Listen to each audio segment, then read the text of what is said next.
We provide you the platform to turn your dreams into reality. Give wings to your aspirations with KR Mangalam University. Kashmir के कुलगाम जिले के अखल जंगलों में सुरक्षा बलों और आतंकियों के बीच पिछले 4 दिनों से मुठभेड़ जारी है। ये ऑपरेशन 1 अगस्त की शाम को तब शुरू हुआ जब सुरक्षा बलों को इलाके में आतंकियों की मौजूदगी की गुप्त सूचना मिली थी। तलाशी के दौरान आतंकियों ने फायरिंग शुरू कर दी, जिसके बाद मुठभेड़ शुरू हुई। अब तक इस ऑपरेशन में 2 आतंकी मारे जा चुके हैं, जबकि 4 सुरक्षा कर्मी घायल हुए हैं। सोमवार सुबह एक और जवान को गोली लगी, जिसे इलाज के लिए श्रीनगर के 92 बेस अस्पताल में भर्ती कराया गया है। इलाके में अभी भी कुछ आतंकी छिपे होने की आशंका है, इसलिए जंगल की घेराबंदी और सख्त कर दी गई है।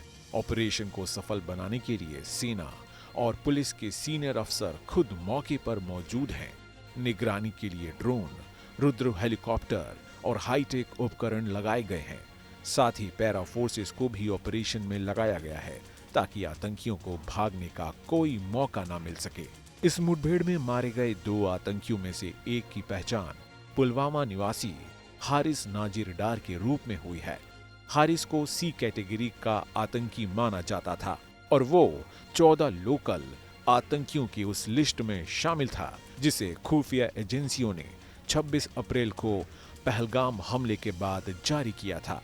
उसके पास से AK-47, मैगजीन, ग्रेनेड और गोलियां बरामद हुई हैं। दूसरे मारे गए आतंकी की पहचान फिलहाल नहीं हो सकी है।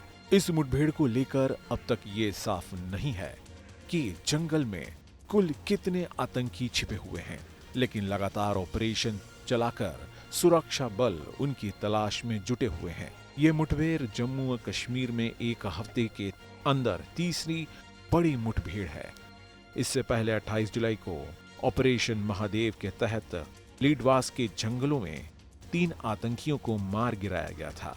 ये तीनों पहलगाम हमले में शामिल थे। इसके बाद 31 जुलाई को पुंछ में LOC के पास घुसपैठ की कोशिश कर रहे 2 और आतंकी मारे गए थे। गृह मंत्री अमित शाह ने खुद बताया था कि पहलगाम हमले के जिम्मेदार आतंकियों को 28 जुलाई को मारा गया। उन्होंने ये भी कहा कि आतंकियों की पहचान पाकिस्तानी वोटर ID और चॉकलेट से की गई। हमला करने की योजना 3 महीने पहले बनी थी और सुरक्षा बलों ने उन्हें लगातार ट्रैक कर आखिरकार घेर कर मार गिराया। गृहमंत्री ने यह भी बताया कि आतंकियों की मदद करने वाले 2 लोगों को गिरफ्तार कर लिया गया है। अब तक आतंकियों की उस लिस्ट में 7 सुरक्षा बल मारे जा चुके हैं। हारिस नाजिर को मिलाकर कुल 7 आतंकी मारे गए हैं, जबकि बाकी के 6 आतंकी मई में शोपियां और पुलवामा में अलग अलग मुठभेड़ों में मारे गए थे। 13 मई को शोपियां में शाहिद, गुट्टे, अदनान, शाफी और एहसान उल हक शेख मारे गए थे। 15 मई को पुलवामा में आमिर नाजिर वानी, यावर अहमद भट्ट और आसिफ अहमद शेख ढेर हुए थे। इन ऑपरेशनों से साफ है कि जम्मू कश्मीर में आतंकियों के खिलाफ सख्त कार्रवाई जारी है और सुरक्षा बल उस कोशिश को नाकाम करने में जुटे हैं जो घाटी का माहौल बिगाड़ सकती है। Team news nation. जहां भक्ति है हर शब्द में, कथाओं में छुपे हैं दिव्य रहस्य और ज्योतिष देता है जीवन को दिशा। धर्म से जुड़ी हर बातों को जानने के लिए हमारे चैनल स्तुति को सब्सक्राइब करें।